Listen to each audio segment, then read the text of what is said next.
chùm riêng xưa ngày ní mẹ mẹ một với tập có sầm ráp đã non hết rồi ai ông pu mình mười đàm báo mẹ đã tập đáy ai bây giờ đói 50 ml ជាមួយស្ករសកន្លះគីឡូដោយយើងរយស្ករសម្ដងបន្តិចនិងកូរតិចរហូតរលាយក្រានស្ករសអស់យើងអាចដាក់អំបិលបានដាក់អំបិល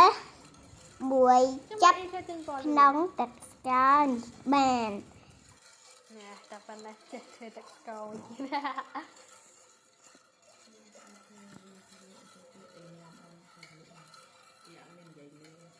ខ្ញុំទៅមែនដែរថ្ងៃខែ1អ៊ីតា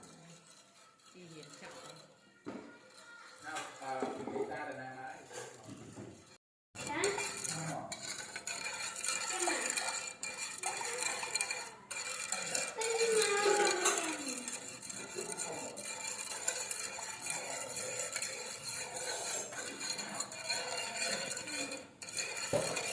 ហ្នឹងទុកណាន300ថ្ងៃ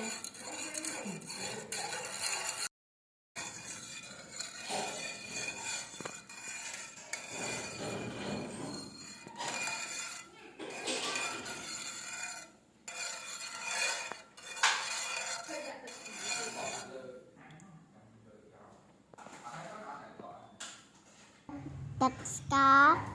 ឲ្យត្រជាក់បន្តិចចាំចាក់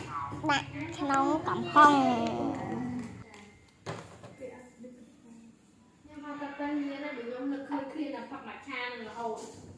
តែក៏វាឆ្ងាញ់